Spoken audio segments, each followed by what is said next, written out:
तो आप सभी का स्वागत। और इस समय मैनपुरी की विधानसभा किसनी, और हमारे साथ बात करने के लिए उपस्थित हैं किसनी से समाजवादी पार्टी के संभावित प्रत्याशी इंजीनियर महावीर सिंह जी। बात करने को और जानने का प्रयास करता हूं क्योंकि 2027 का विधानसभा चुनाव बहुत नज़दीक है और सारी पार्टियां पूरे दमखम के साथ चुनावी मैदान में आने वाली हैं। अभी हाल ही में आप देख ही रहे हो कि किस तरीके से युवा जंतर मंतर पे पिछले 20 दिनों से प्रोटेस्ट कर रहे हैं। किसानों की हालत किसी से नहीं, बहुत सारे मुद्दों के साथ उपस्थित है। सर, सबसे पहले आपका स्वागत है। थैंक यू जी। सबसे पहला सवाल जी, राजनीति की शुरुआत कहाँ से हुई थी? राजनीति की शुरुआत हुई है 97 में नेताजी के साथ। जी। नेताजी के साथ हम लोग रैलियों में, दिल्ली ऑफिस पे, सैफई में बहुत जगह आना जाना मिलना मिलाना रहा और उसी समय हम सक्रिय सदस्य बने हैं जी। जो 10-10 रुपए की, 5 रुपए की पर्चियाँ काट के। तो उसके बाद से फिर निरंतर ऐसे सफ़र चलता रहा।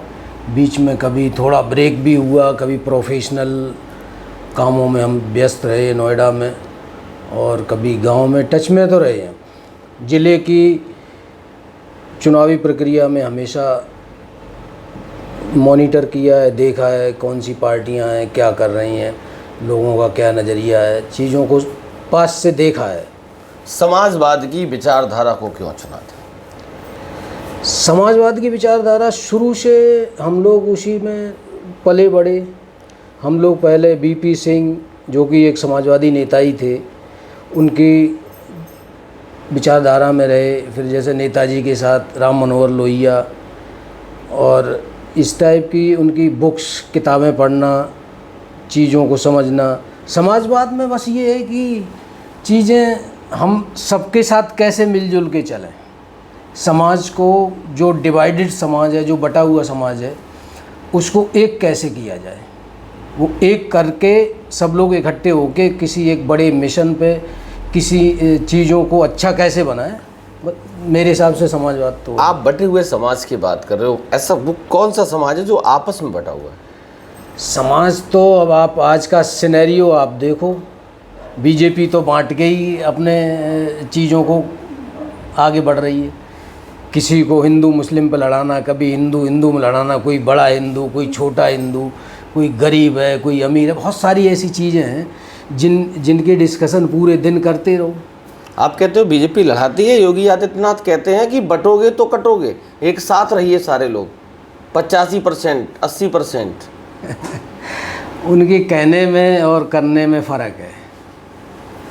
वो जो लोग वो कहते हैं वो करते नहीं। उनका जो कहना है कि बटोगे तो कटोगे, ये सब चीज़ें समाज में नीचे तक नहीं पहुंच रही हैं। समाज में नीचे तक संदेश कुछ और चला गया है कि बीजेपी बांट के अपने कामों को कर रही है। कुछ गिने चुने लोगों को उसका फ़ायदा हो रहा है। सब लोग बीजेपी से बेनिफिट में नहीं गए हैं। लोग अपनी निरंतर लड़ाइयाँ लड़ रहे हैं। समाज में छोटा बड़ा, संविधान की लड़ाई, बराबरी की लड़ाई, जातिवाद की लड़ाई, धर्मवाद की लड़ाई, बहुत लड़ाइयाँ जो समाज में अंदर अंदर चल रही हैं, उनका ध्यान उनकी नहीं है। वो केवल वोट लेने की वजह से कहते हैं कि सब लोग इकट्ठे हों, बटोगे तो कटोगे। वो वोट की राजनीति है। जातिवाद का आप जिक्र कर रहे हैं, जातिवाद पे कहाँ लड़ाई है? और ये जातियों में बंटने की जो प्रथा है वो किसने शुरू करी थी? आरएसएस प्रमुख मोहन भागवत कहते हैं कि जातियां तो ब्राह्मणों ने बनाई। अब उनको ये उन्होंने वो खुद भी ब्राह्मण है। हाँ, वो खुद ब्राह्मण है। अब उन्हें डर लग रहा है कि अगर ऐसे बयान नहीं देंगे तो जो चुनाव आ रहा है, चुनाव में लोगों को झूठ सच बोल के वोट कैसे लेंगे। वो तो इंटरकास्ट मैरिज की भी बात कर चुके हैं, लेकिन ऐसा होता कहाँ है। बहुत सारी ऐसी चीज़ें हैं जो वो कहते हैं लेकिन धरातल पे नहीं है। धरातल पे कुछ ऐसी चीज़ें हैं, जैसे आप रिसेंट देख लो विधानसभा किसनी में कुछ दबंग लोगों ने एक एससी समाज के लड़के को पीट के ही मार दिया। तो अब ये देखिए आप, ये क्या है? ये जातिवाद नहीं है, ये बहुत बड़ा जातिवाद है।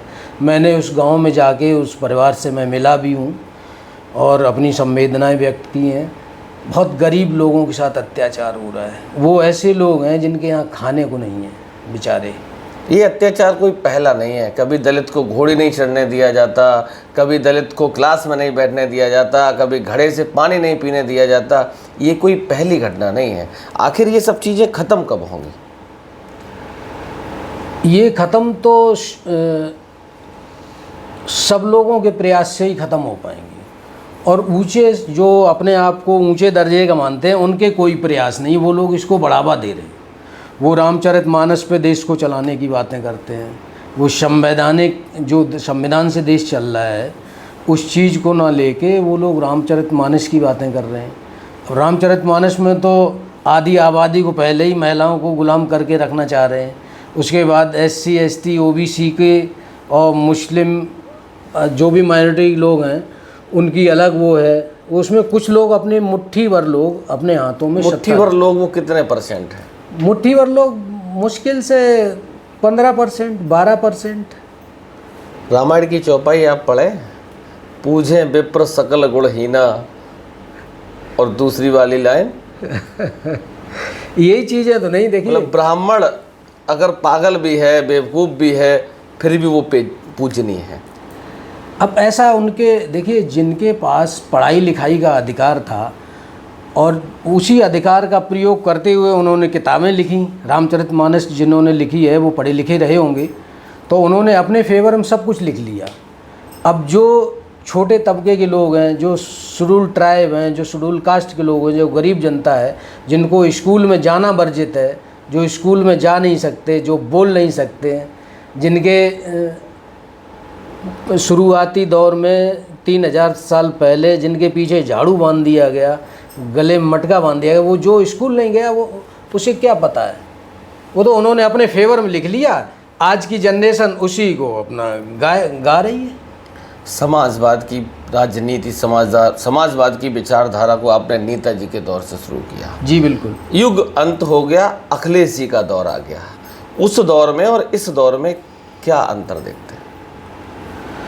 अब समाजवाद धीरे धीरे बढ़ रहा है, देश में एक्सपेंड हो रहा है। अभी हमारे प्रदेश से बाहर भी निकल गया है और जो नंबर ऑफ वोटर्स है वो बढ़ रहे हैं, जागरूकता बढ़ रही है। OBC समाज एकजुट हो रहा है, SC समाज एकजुट हो रहा है, सब लोग समाजवाद की तरफ चले गए क्योंकि बहुत ही विजनरी लीडर हैं अखिलेश यादव जी। उनके सोच जो है पूरे देश में लोग लोहा मान रहे हैं कि हाँ, इतना अच्छा सोचने वाले लोग बहुत जल्दी नहीं आते हैं पॉलिटिक्स में। पढ़े लिखे, अच्छा सोचने वाले, सबको बराबरी का दर्जा देने वाले, सबको साथ लेके चलने वाले, अच्छी प्लानिंग पे काम करने वाले, ये ऐसे लोग पॉलिटिक्स में बहुत कम मिलते हैं। तो अखिलेश यादव जी बहुत ही विजनरी लीडर हैं। ये बात विपक्ष और पक्ष दोनों को पता है, ये बात मास जो है आबादी है उसको पता है। आप कह रहे हो अखिलेश यादव विजनरी नेता है, आप कह रहे हो विपक्ष पक्ष को ही पता और विपक्ष को ही पता। बिल्कुल। विपक्ष में भारतीय जनता पार्टी है और भारतीय जनता पार्टी के डिप्टी CM केशव प्रसाद मौर्य, वो कहते हैं अखिलेश यादव की राजनीति 2027 में सैफई भेज के ख़त्म कर देंगे। अब वो पार्टी, उनकी पार्टी लाइन अलग है। वो तो आप पिछले उनके देख लीजिए, स्टूल मंत्री हैं, उनको स्टूल पे ही बैठाला जा रहा है शुरू से। कभी जो है भीड़ में उनको पीछे धकेल दिया जाता है, कभी स्टूल बैठाल देते हैं। लेकिन अब वो लगे हुए हैं कि शायद बाबा जी हटेंगे तो हो सकता है कि मेरा नंबर आ जाए, लेकिन नंबर अब 27 में किसी का नहीं आएगा। अच्छा, आप लोग स्टूल मंत्री कह के चढ़ाते क्यों?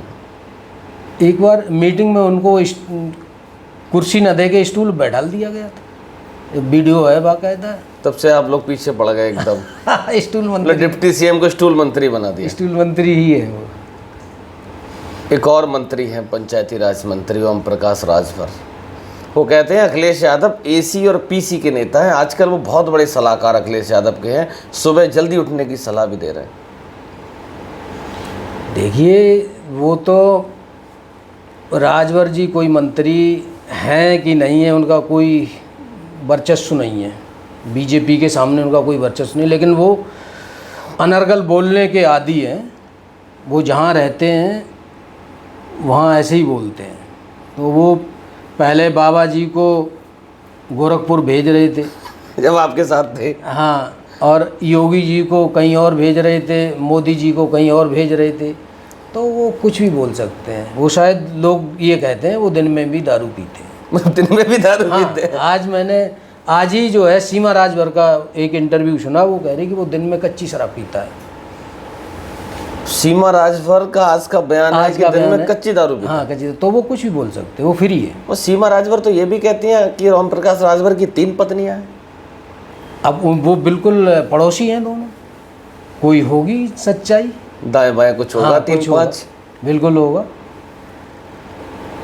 क्या लग रहा 2027 में साथ आएंगे? ये लोग तो अब पता नहीं, मौसम वैज्ञानिक हैं, क्या करेंगे, आ भी सकते। हमारे नेता जो डिसाइड करेंगे, अगर मान लो ये आना चाहेंगे और ये लेना चाहेंगे, तो जो हमारी लीडरशिप है वो अगर लेना चाहेगी तो ले भी सकती है। जिस विधानसभा से आप दावेदारी कर रहे हैं वहाँ से समाजवादी पार्टी के 3 बार से विधायक हैं। ऐसा क्या है कि इस बार समाजवादी पार्टी आपको मौका दे? अब समाजवादी पार्टी जैसा कि पीडीए पे चल रही है, अब एक समाज को उन्होंने 3 बार टिकट दिया, 3 बार जीते। उससे पहले भी समाजवादी पार्टी के विधायक रहे हैं, और ब्रजेश कठेरिया जी भी अच्छे विधायक हैं और अच्छे इंसान हैं। अब ये पार्टी तय करेगी किसको टिकट देना है। पार्टी को चाहिए वोट। हमारे समाज में जो वोट ज़िले में है, करीब 1.25 लाख वोट है 4 सीटों में। हमने उसकी दावेदारी करी कि हम 1.25 लाख वोट को आपको कन्वर्ट करके देंगे। उसके लिए हमें एड़ी चोटी का जोर लगाना पड़े, टीमें लगानी पड़े, चारों विधानसभाओं में अपनी टीमें लगा के और वोट को कन्वर्ट करके देंगे। अब ब्रजेश कठेरिया जी या किसी अन्य समाज में कितना वोट है वो पार्टी तय करेगी। किसनी विधानसभा से अखिलेश यादव ने अगर महावीर सिंह जी को मौका दे दिया जी, क्या विजन है किसनी के लिए? किसनी के लिए तो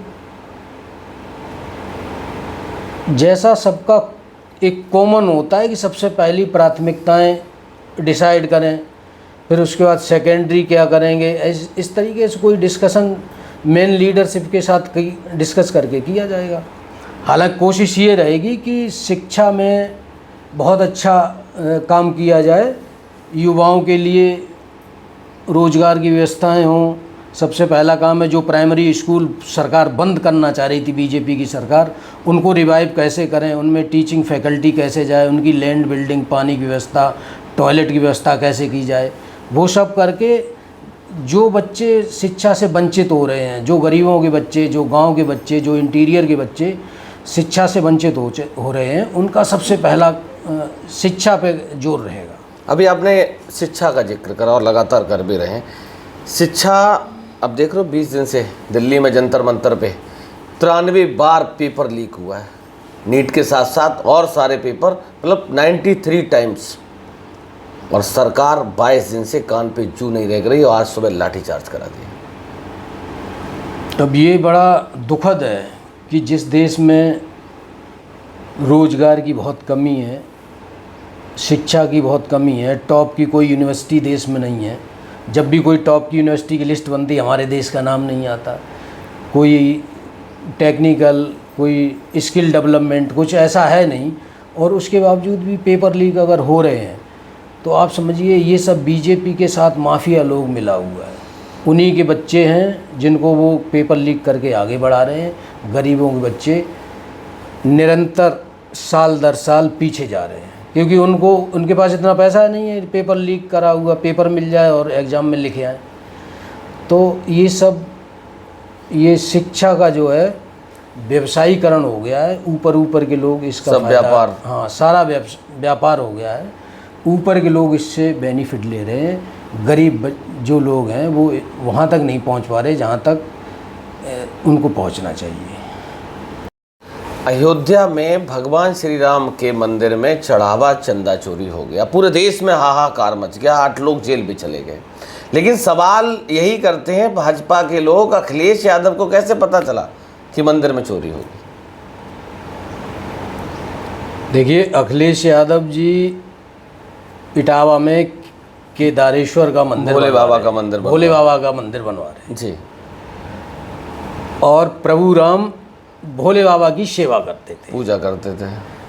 तो वहीं से ये कनेक्ट हो गया और उनको पता चल गया कि भाई हमारे भक्त के यहाँ चोरी हो रही भोले है, बाबा ने अखिलेश जी से कह दिया कि हमारे भक्त के यहाँ चोरी हो रही है। तो इस तरीके से उन्हें पता चला, क्योंकि वो सब लोग उसी में पूजा पाठ में ही लगे हुए हैं, तो इस तरीके से उनको पता चला। जो 8 लोग पकड़े गए उसमें एक टीनू यादव भी थे। तो ये कहा गया कि 980 बार अखिलेश यादव की टीनू यादव से बात हुई, सब अखिलेश यादव ने कराया। अब फाइनली तो टीनू यादव ने लिखित में, उनके वकील ने माफ़ी मांगी ली, ये फर्जी ही था सब। लिखित में उनके वकील ने माफ़ी मांग ली अखिलेश जी से कि भाई ये हमसे, हमारे क्लाइंट से गलती हो गई थी, कृपया क्षमा करें। तो राम ये सब मंदिर फर्जी चीज़ें हैं जो कि बदनाम करते रहते हैं समय समय पे। राम मंदिर में चोरी हुई, दर्द हुआ आपको? राम मंदिर में चोरी का दर्द तो सबको हुआ है, लेकिन मुझे बहुत कम हुआ है। क्यों? मुझे कम इसलिए हुआ है कि मंदिरों में चोरी का सिलसिला आदिकाल से चला आ रहा है, मतलब बहुत पुराना सिलसिला है। जहाँ मंदिर होते हैं वहाँ चोरियाँ शुरू से हो रही हैं। कोई चोरियाँ हाईलाइट हो जाती हैं, कोई हाईलाइट नहीं होती। कुछ ऐसी चीज़ें हैं आपके पास, कैसे कह सकते हैं कि आदिकाल से हो रही चोरी? हाँ देखिए, अब राम मंदिर में जब से ये राम मंदिर बनना शुरू हुआ होगा, कॉन्ट्रैक्टर से लोग पैसे ले रहे हैं, रिश्वतखोरी हो रही है, माल परचेज किया उसमें हो रही, मूर्तियाँ बना रहे उसमें हो रही। उसके बाद आप देखो, जो लोग 100 या 200 करोड़ का अंदाज़ा लगा रहे, ये मुझे लगता है हज़ारों करोड़। मंदिर जब बनना शुरू हुआ था तो लोगों ने बुकलेट छपवाए थे जो सब नकली थे। अब पता लग रहा है कि वो बुकलेट नकली थे। लोगों से हर घर से 1000-500 का चंदा लिया और खुद ही छपवा के चंदा कर लिया। हाँ, सब BHP के कुछ उसी टाइप के लोगों ने डकार लिया। हम हमारे यहाँ से भी लेके गए। आपने भी दिया था? हाँ, यहाँ से घर से किताब ये सेक्टर वाले लोग लेके गए 1000 रुपये। फिर चला गया? हाँ गया। अब चोरी हो गया? अब तो चोरी हो गया। और ये नई, आप पिछले कुछ डेटा देख लीजिए, जैसे तिरुपति बालाजी मंदिर में चोरी हुई है कई 100 करोड़ की। अब तो बालाजी मंदिर में पुजारियों की ड्रेस कोड बदल दिया गया, अब जेब में नहीं जाएगा। और आप देखिए, जगन्नाथ मंदिर में चोरी हुई, शनि धाम मंदिर में चोरी हुई, और कई जगह मूर्तियों की चोरी हो रही है। तो ये मूर्तियाँ भी ले जाते हैं। हाँ, अष्ट धातु की मूर्तियाँ आंध्र प्रदेश से, तमिलनाडु से, सब जगह से गायब हो रही हैं। अरे गांव में छोटे छोटे मंदिरों में तो हमने घंटा चोरी होते सुने थे, पौवा पीने वाले चुरा ले जाते। हाँ, घंटा चोरी। ये तो देखिए, मंदिर चाहे बड़ा हो या छोटा हो, मंदिर बिना चोरी के नहीं रहता है। अंदर बैठा हुआ है वो मेन आदमी है जो चोरी करता भी है और करवाता भी है। फिर वो CCTV में पकड़ जाए अलग बात। पुजारी माल काटते। हाँ, खूब अंदर वाले खूब चोरी करा रहे हैं। हम अब छोटे से मंदिर की आप बात देख लो। हमारे यहाँ मंदिर में एक, ये हमारे सेक्टर में मंदिर है, उसमें दान पात्र रखा है। तो दान पात्र के मुखिया RWA के लोग रहते हैं, तो पंडित जी सबको यही कहते रहते हैं कि भाई उसमें मत डाला करो, हमें दो। तो इस टाइप ये सब चोरियां हैं। मंदिर का, जहाँ मंदिर है वहाँ चोरी कोई नहीं रोक। तो कहीं पर्दे के पीछे से हो रही, कहीं पर्दे के आगे से हो रही। अच्छा, 2027 के लिए समाजवादी पार्टी की क्या तैयारियाँ हैं? 2027 के लिए समाजवादी पार्टी की हर स्तर पे तैयारी है। बूथ स्तर की तैयारियां चल रही हैं, कहीं पूरी हो चुकी हैं। ज़िले में पूरी टीमें एक्टिव हैं। प्रत्याशी जो सो कॉल्ड जो प्रत्याशी हैं वो अपनी अपनी तैयारियां कर रहे हैं, और जो ऊपर के लोग हैं, जो डिसीजन मेकर हैं, वो अपनी तैयारियों में लगे हैं, और सर्व समाज का सपोर्ट है। ऊपर के लोगों ने आपको कोई आश्वासन दिया? अब ऊपर के लोग तो देखिए सबको आश्वासन दे ही रहे कि काम करो और आगे बढ़ो। हरी झंडी नहीं मिली अभी? हरी झंडी अभी देखिए ऐसा है, अभी ये सब बातें अभी अगले अंदर की है, अंदर की है। अगले इंटरव्यू में डिस्कस करेंगे। वो अंदर रखना चाहते हैं। हाँ। क्या लग रहा इस बार 27 में फतेह कर पाएंगे? देखिए, हम तो, जो मेरी कैलकुलेशन है वो 300 प्लस की है कि 300 प्लस सीटें आनी चाहिए। देखिए, सबसे मेन बात आएगी टिकट बंटवारे पे। जो नया वोटर, जो नया समाजवादी पार्टी में जुड़ रहा है, जैसे जाटव समाज जुड़ रहा है, क्योंकि उन लोगों के सामने लीडरशिप इशू आ गया है। वहाँ कोई नेता नहीं है, लीडर विहीन हो गया मामला। हाँ लीडर विहीन हो गया है। तो अखिलेश यादव जी ने सबको बहुत प्यार दिया है, सबको बहुत इज्जत दी है, सब लोग उनसे मिलने जा रहे हैं, हम लोग उन्हीं को अब नेता मानते हैं। अगर ये चीज़ टिकट में भी रिफ्लेक्ट कर जाएगी तो सारा समाज उनको सपोर्ट कर देगा, अपना नेता मान। कितनी टिकट उत्तर प्रदेश में जाटा समाज को मिल जाए जो कि बहन जी का और चंद्रशेखर का साथ छोड़कर अखिलेश यादव के साथ चले जाएं? देखिए अब मैं आपको बताऊं, 84 सीटें हैं रिजर्व, 84 रिजर्व हैं एससी, 2 एसटी की हैं, 86। 100 सीट पे अगर वो लोग चुनाव लड़ा देते हैं दलित समाज को, अच्छे लोगों को ले आएँ जिनके पास बुद्धिमत्ता हो, जो अच्छे प्लानर हों, जो टिकट मिलने के बाद सीट को पार ले जाएं, तो सब कुछ आसान हो जाएगा। आप कह रहे हो 100 सीटें दलित समाज की, अखिलेश यादव ने तो जनरल सीट पे दलित समाज के लोग चुनाव लड़ाए हैं। हाँ लोकसभाओं में अभी। अब 84 के बाद हम 100 इसीलिए तो बोल रहे हैं कि 16 सीट प्लस कर रहे हैं, इसलिए कि जनरल सीटों पे भी आप लड़ा सकते हो। ऐसे लोग हैं हमारे समाज में, ऐसे लोग हैं कि सामान्य सीट पे लड़के और चुनाव जीत के दे देंगे। इस बार एकदम आश्वस्त हैं? बिल्कुल, मैं तो बिल्कुल 100% ये है कि हम 300 प्लस पे जाएंगे। 300 प्लस। हाँ। चुनाव जब आता है तो नेताओं की भाषा क्यों बदल जाती है, जहरीले बोल क्यों आ जाते हैं? अभी पिछला चुनाव था, आपने देखा होगा कि किस तरीके की भाषा का स्तर, कौन किसको क्या बोल जाए, कुछ कुत्ता बिल्ली तक पे कहने के उतारू हो जाते हैं। देखो, ये भाषाएं जो खराब हो रही हैं ये गलत चीज़ है, ऐसा नहीं होना चाहिए। हालांकि जो वोटर का मन है वो डिसाइड होता है, वोटर फिक्स है, थोड़ा बहुत प्लस माइनस आप कर सकते हो अपनी अच्छी चीज़ों से बता के कि हमारी फ्यूचर में ये प्लानिंग है, एजुकेशन में ये करेंगे, रोड सड़क पानी सीवर का काम करेंगे, बिजली का काम करेंगे, उस चीज़ से आप अपनी तरफ वोटर को ला सकते हो। कोई और फाइनेंशियल प्लानिंग है कन्याओं के लिए, कोई स्कूलिंग के लिए, कोई महिलाओं के लिए, तो उससे आप थोड़ा बहुत प्लस कर सकते हो। लेकिन ये गलत बयानबाजी से कोई प्लस नहीं होता है। अच्छा, हमारे नेता गलत बयानबाजी कभी नहीं करते। आप बीजेपी के नेता या पीले गमछा वाले या कुछ और, ये लोग गलत बयानबाजी करते हैं। हमारे नेता जो हैं वो जो है कोई कभी गलत बयानबाजी नहीं करता, अच्छे वक्ता हैं, अच्छा बोलते हैं, समाज को अच्छी डायरेक्शन दे रहे हैं। बहन जी भाजपा की गोद में खेल रही हैं? बिल्कुल खेल रही।